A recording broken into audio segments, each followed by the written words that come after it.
Hey, I'm Herald Sun sports writer John McCann. I had the opportunity to catch up with Mike Huff shortly after he was named head coach at Voyager Academy High School in Durham, North Carolina. We talked about everything from his new role at Voyager to Duke's Coach K to even the great NBA icon Phil Jackson. Thanks. It's really exciting. I'm glad to be back in the head coaching world, and excited about the team that we have coming up this year. I think a lot of folks want to know, Coach, you guys had a very successful season last year, and you were serving as an assistant coach. What would lead to a change when things were going, from the outward appearance, relatively well? Yeah, those are questions for the administration. Those weren't really my decisions, but I just felt like it was time for, even though we were successful on the court, there was just, I think there are issues that sometimes happen in these situations that they felt like it was time for a change. And so I guess I'm the beneficiary of that. Okay. I know a lot of times the assistant coaches, carry a lot of the weight in terms of the scouting and, the way the team runs. Are you going into this head coaching position with the team pretty much having run a Mike Huff brand of basketball, or do you foresee any changes and tweaks? No, I think, I always try to make our, what we do offensively and defensively, fit to the people that we have. I don't have my system that has to fit into that. I think we have a team that I've never really had before that's able to, press full court man to man for the full game, that can run the floor, really well, attack the basket. I think I'll have the most athletic team I've ever had the chance to coach. We've got two, returning all-conference players who are our top scorers and rebounders, and so we're looking to put up a lot of points, make life hard on the other team, and it should be a really fun style that we're able to play next year. It seems like you'd have a pretty easy job, easy transition, because you didn't lose a whole lot. Am I correct? Well, we lost 8 seniors, which is a lot, but only a couple of those were really, guys who played a lot. And where we got hurt in that situation is we've lost 2 pretty important big guys. So we're not going to have quite the size that we had this year in terms of depth, in the inside positions. But that will, enable us to open up the floor a little bit and allow the guys that we do have to attack the basket, have more opportunities to drive. We won't be as much of a post-up team, and that's fine.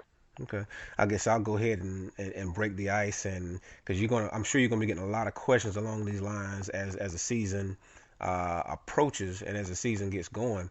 You and your son, a father coaching his own son. Any Right. particular pressure now about being the head coach of a team where your son is one of the better players on the squad? Yeah.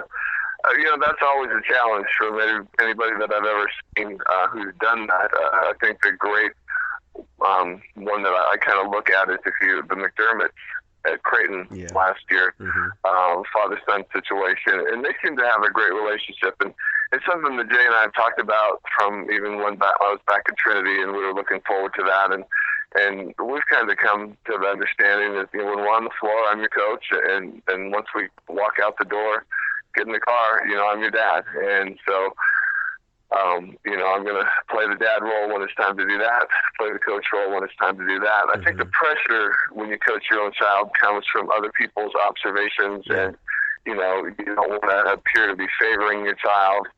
And, I'm fortunate that Jay is, one of our really good players. And so he would naturally, even the last 2 years, has gotten plenty of playing time and all that. He don't really play a style that's focused on any one player. He might get 30 one night and he might get 10 the next night, and both of those are okay. I'm not trying to, do anything special. We'll take advantage of him because he is 6'9", and he does shoot the ball well, and he is very capable. But, I just think that's where the pressure comes in coaching your own kid is people's impressions from the outside. And people have a hard time anyway watching the game with really clear glasses, because everybody's glasses are kind of tinted towards their own child anyway. And so I have to try to balance that as the coach and the dad. And but we're really looking forward to it. We've talked about it for a long, long time. and so we're really excited about it. Okay. And he'll be a junior this season, correct?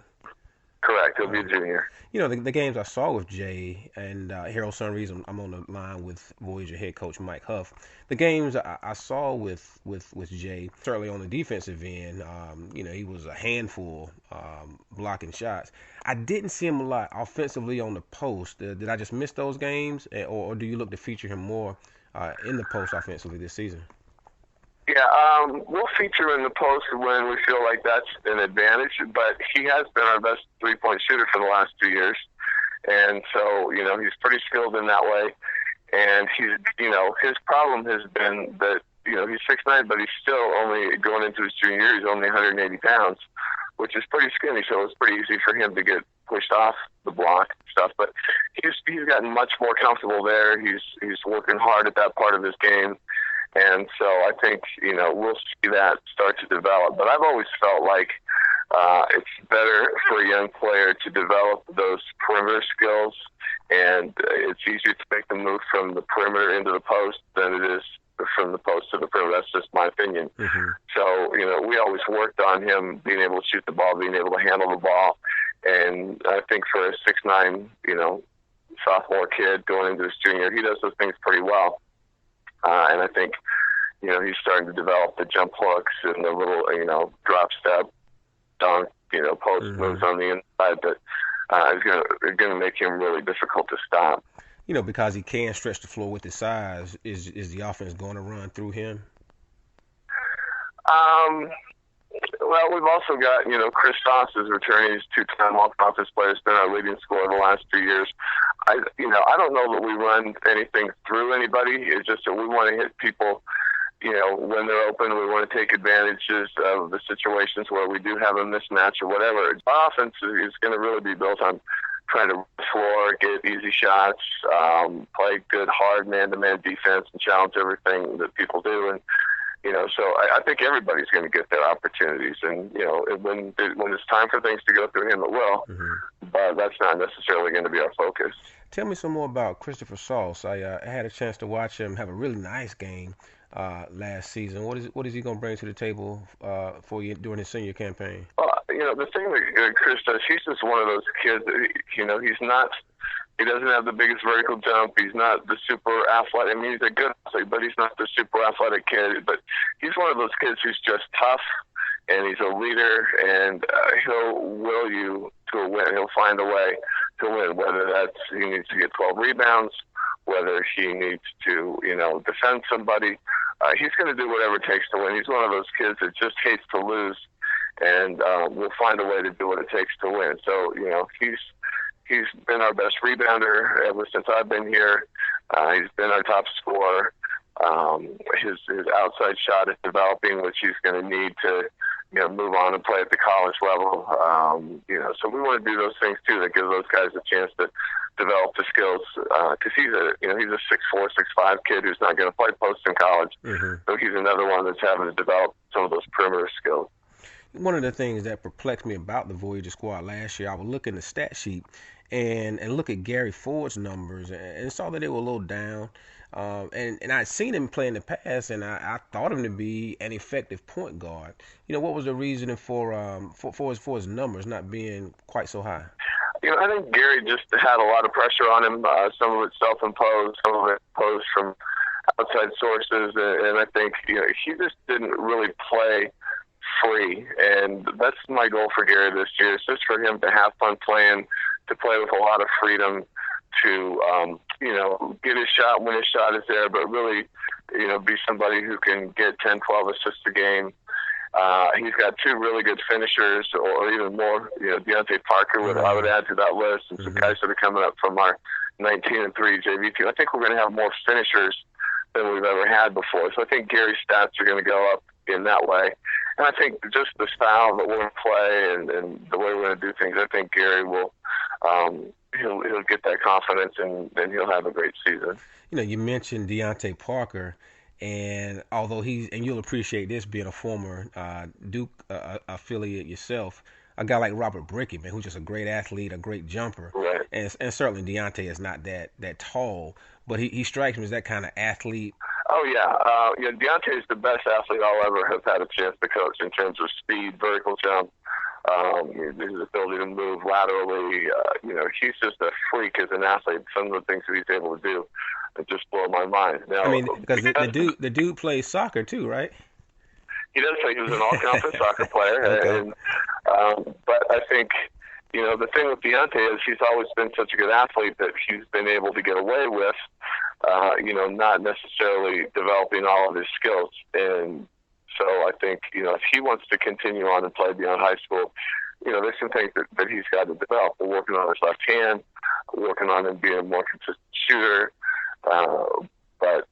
And just in terms of, you can't teach a kid to be the kind of athlete that he is. It's just, God gave him a gift, and we just want to try to mold that into, a little bit more skilled of a player. But he'll be really good in our system. He'll be able to, get out and defend people and get steals and run the floor, and he'll make some highlight plays. To all my Herald Sun listeners out there, if Mike Huff is sounding a little bit like Coach Mike Krzyzewski over there at Duke, it's because he spent some time around the great Coach K. Coach Huff, tell us a little bit about that experience over there at Cameron.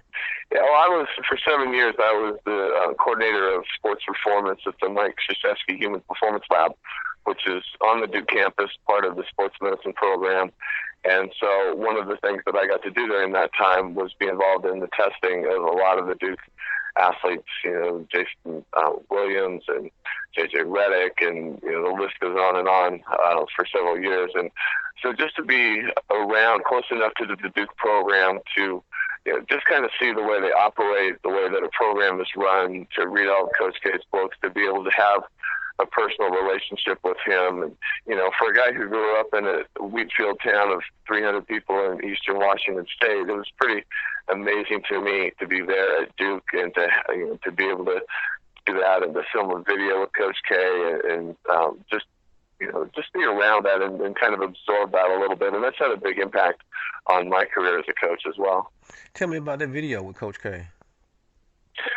We developed a program that was it's called Dynamic Warm-Up for Sports. And so as part of the Coach K Lab, the mission was to reduce injuries in sports. And so this is a program that we use. I still use it to this day with our team, that warming up used to be, back in my day, you'd sit on the floor and stretch and hold it. And research has shown that that's not really an effective way to warm up for athletic performance. Coach K was gracious enough to kind of do an introduction to it, to do a follow-up at the end where he talked to kids a little bit about, being an athlete and things like that. So just that whole experience of filming that with him and just finding out how aware he was of the things that were going on in the K Lab and all of that was really a pretty special experience. And then I remember when I left the K Lab to go into coaching, I went over, they were running the K Academy at the time, and I took my son over to get some autographs and things like that. And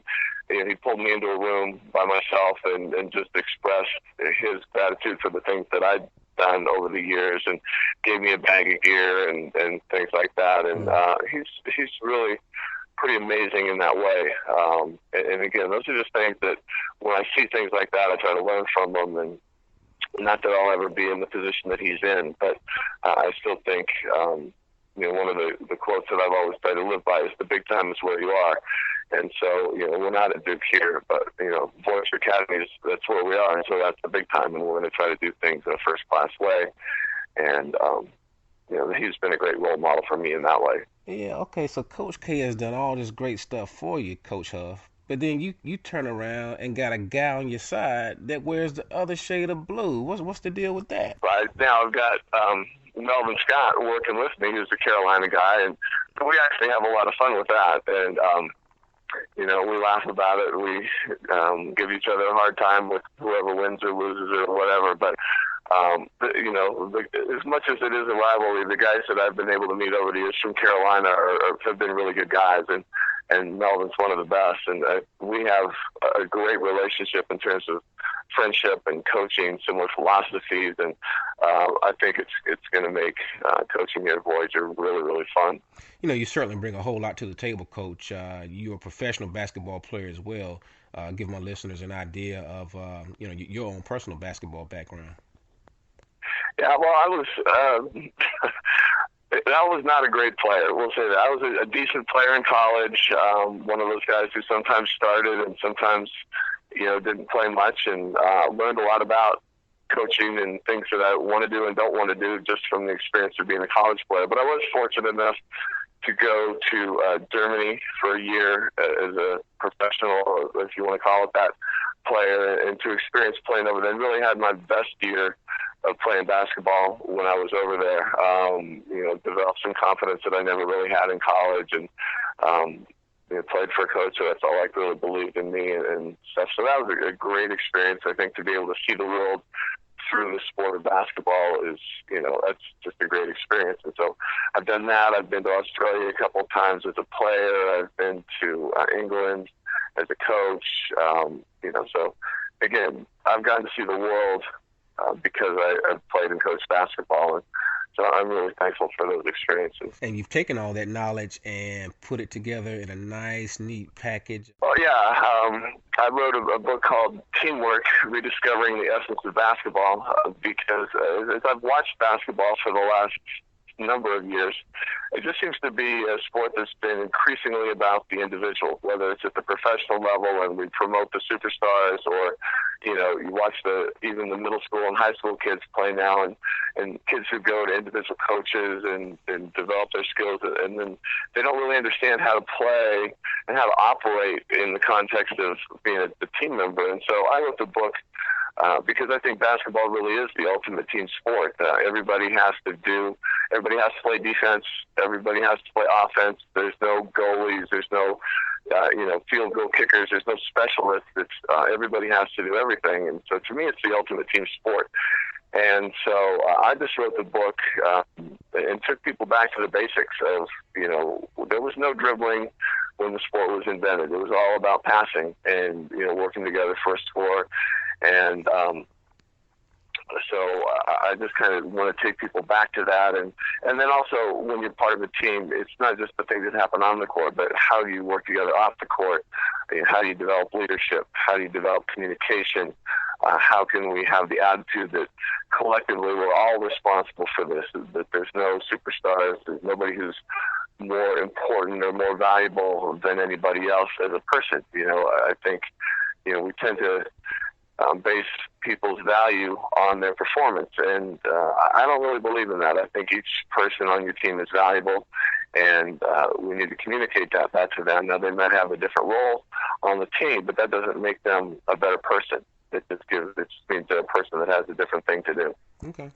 And lastly, Coach, as we wrap you up, just one last thing. With you accepting this position or moving up to the head coaching position at Voyager, does this mean you don't have that conversation with Phil Jackson about the New York Knicks job?